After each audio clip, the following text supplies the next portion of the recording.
Do you want to invest in your child's financial freedom and make them future millionaires?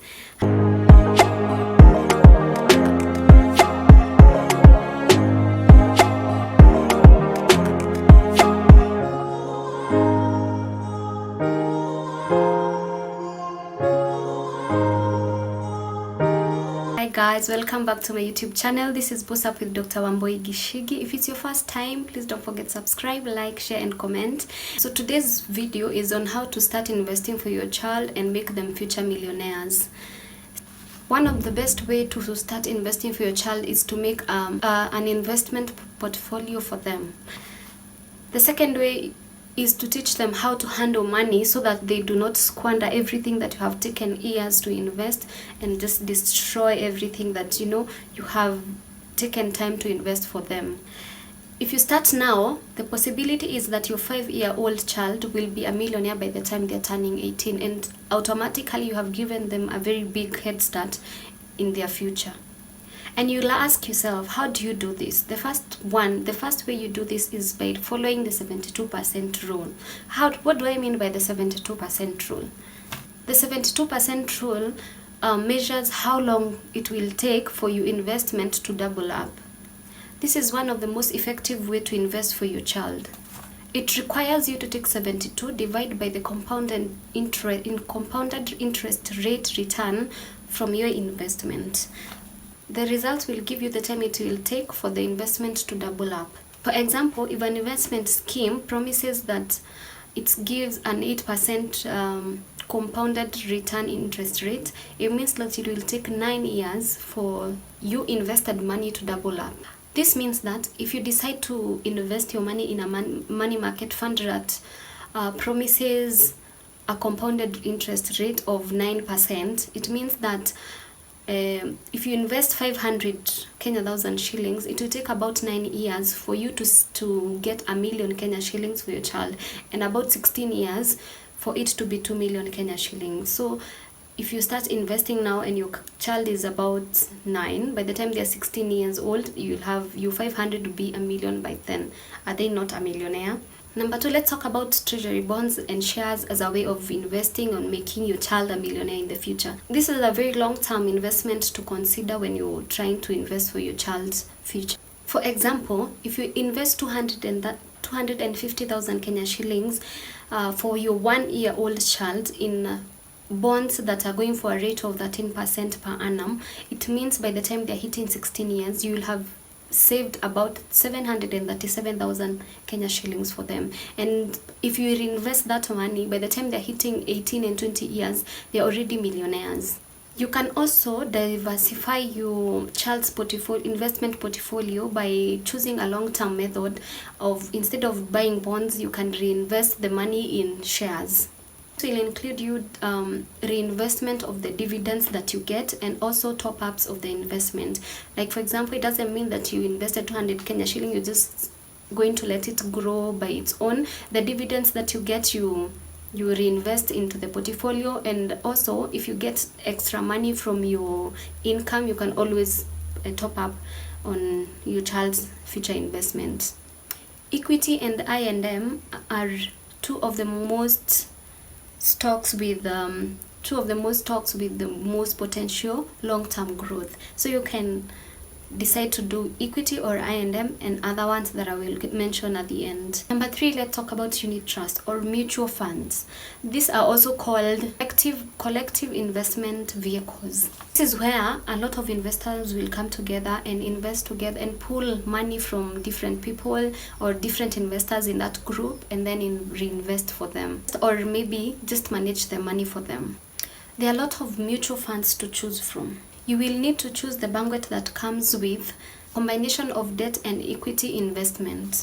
You should also use systemic investment options that also save on entry cost. Investment that will enable you to divide how much you want to invest and how much you want to invest and for how long. And there are also those that will also only allow you to invest for a minimum of 5 years or a minimum number of years. If it's, for example, it's for your child's university school fees, it means that it's wise to pick the investment that allows allows you to pick the minimum number of years. If you know your child will be joining the university in like 8 years or 6 years or 5 years, go for the package that takes up to the 5 years or 4, yeah, about that year, or 5 years, 8 years, so that when that time comes, you're not enclosing the fact that your investment has not matured.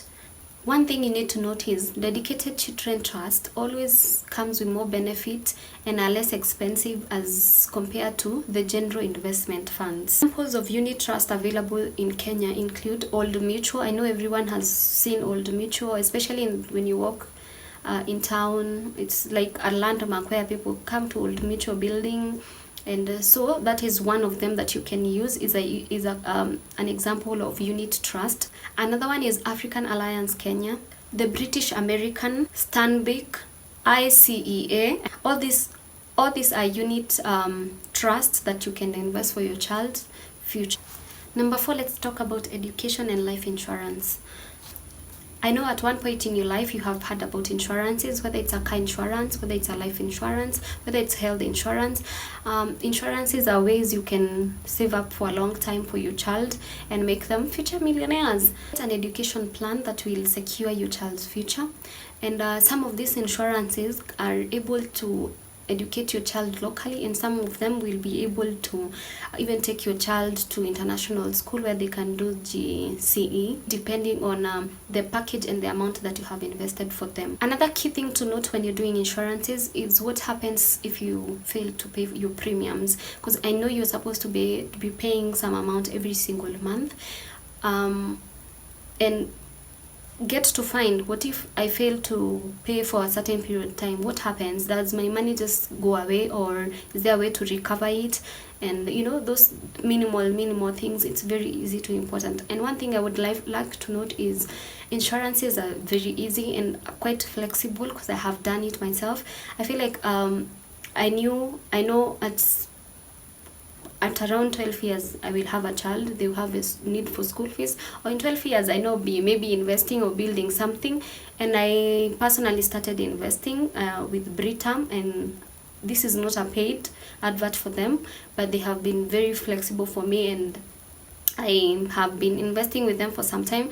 And mine is supposed to mature in 12 years, and I know in 12 years I'll be able to do a lot when that time comes, because it will be a lot of money. For now it feels like 5,000 is a stretch, but if you just say I'll be saving 5,000 somewhere, most probably if it's money you can pick, you'll use it when you have an emergency or something like that. But for insurance, the fact that you can not withdraw the money until it matures, you just know you have an investment somewhere for a long-term plan.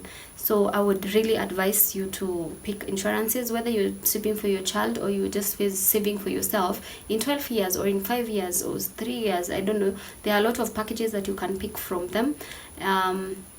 If you want me to connect you with someone who can guide you, especially with Britam, because that is what I've done, and I have a friend who works there. If you would want to know more about it, please reach out. I'll give you her number and she can guide you through it. Number 5, let's talk about the junior bank account. I'm sure once a part of your life you have seen people with piggy banks, or people having piggy banks in their homes if they have children. If you have a small child, it's very good to teach them how to save up. So what you do is you open a bank account for your child. They will ask for the birth certificate and they will ask for your ID. So you will go with the child to the bank, or you can even go to the bank alone as long as you have the birth certificate.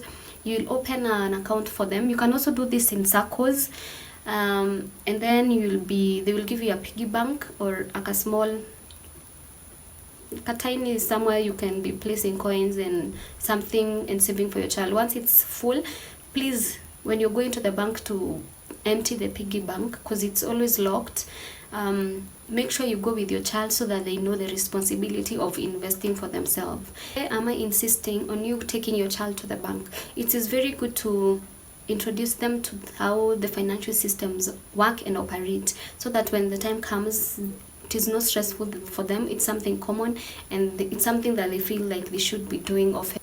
Make sure to keep the records of deposit, dividends, interest, and all those things, so that when time comes and you're doing all this calculation, it will be easy to account for everything that you have invested for them. And the last one is payable and unpayable chores.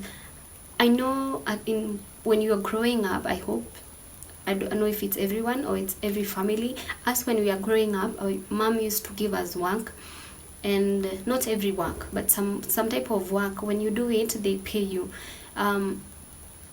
It's just a way of teaching kids responsibility. But what happens is, the money that you're paid, you're not given to go and buy sweets or snacks and mama wow and all those things. What you do is, the money that you're given, you put in your piggy bank, or you put it somewhere, and then you take it to the bank and invest. So the first step is opening a bank account, so that when you give them these chores, if it's something like cleaning, let's say cleaning your room, doing dishes and all those things, those ones you don't pay, because your kids have to learn responsibility. Like everything you do, it's not supposed to be paid for.